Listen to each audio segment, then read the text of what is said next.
በጌምድር ተራሮች ላይ በጎጃም ተራሮች ላይ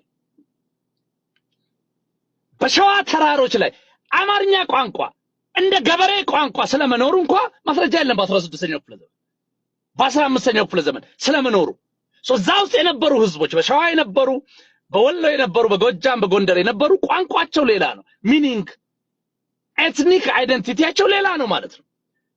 እነዚህ ሰዎች አሁንም አሉ፣ አልጠፉም። የበጌምድር ዋና ባለቤት የነበሩት ቅማንቶቹ አሁንም አሉ። ቁጥራቸው ቀንሷል። yes ሲግኒፊካንትሊ ቁጥራቸው ቀንሷል። የጎጃም ባለቤቶች የነበሩት አገዎቹ አሁንም አሉ ወይ? አሁንም አሉ። ቁጥራቸው ቀንሷል። yes ቁጥራቸው ቀንሷል። ወሎ ውስጥም የነበሩት የተለያዩ አርጎባ ህምጣን ምናምን የተለያዩ እንደዛው so now the question would be የኤትኒክ አይደንቲቲ ይዤ እመጣለሁ ካለ ደግሞ ይሄ አካል የቴሪቶሪያል ዲስፒዩት ውስጥ ይገባል። የመሬት ባለቤትነት ዲስፒዩት ውስጥ ይገባል። ከነማን ጋር? ከእውነተኛ የዛ ምድር ባለቤቶች ጋር፣ ከአገዎቹ ጋር፣ ከቅማንቶቹ ጋር፣ ከአርጎባዎቹ ጋር፣ ከወይጦቹ ጋር፣ ከተለያየ እንትኖቹ ጋር ማለት። ስለዚህ የኤትኒክ ሞዴልም አይሆነው በኔ ግምት እነሱም የሚያውቁት ነው። ዲፌንሲቭ የሚያደርግ ነው የኤትኒክ ሞዴል። so the only way እኔ ሰጀስት ያደረኩት የሚሰራው ምንድነው? ይሄ ኢምፔሪያል ሞዴል ኢምፔሪያል አይደንቲቲ መጀመሪያ እንዴት ትራይቭ አደረገ? የኢምፔሪያል አይደንቲቲውን መጀመሪያ የሰጠው ማለት ለምሳሌ የኢትዮጵያ ስቴት የሚለው ነገር ኦሪጂናል ስቶሪው የማን ነው የሚለውን ይመርምር። ይሄ አሁን አማራ ነኝ የሚለው ኢምፔሪያል አይደንቲቲ ከመረመርከው በግልጽ ይሄ ነገር ከኤርትራና ከትግራይ ሃይላንዶች እንደሚመጣ ታውቀዋለህ።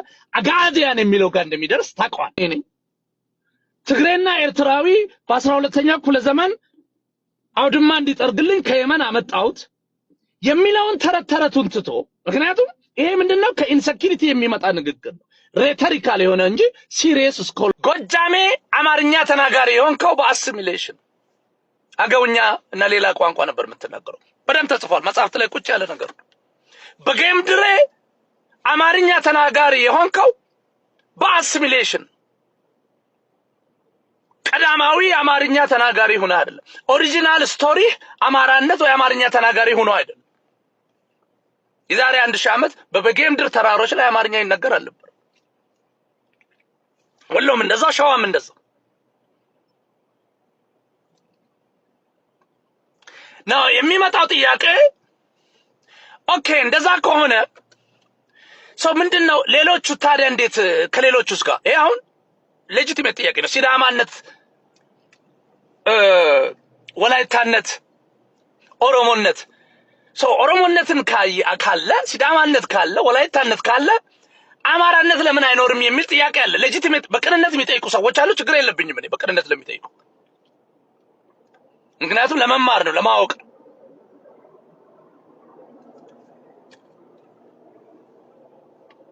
ኢትዮጵያና አማራነት ያለው ሪሌሽንሺፕ ሌሎች ማንነቶች ሲዳማነት ከኢትዮጵያ፣ ወላይታነት ከኢትዮጵያ፣ ኦሮሞነት ከኢትዮጵያ ካለው ሪሌሽንሺፕ አንፃር በማትሪክሱ ስታነጻጽረው ለየት ያለ ነው።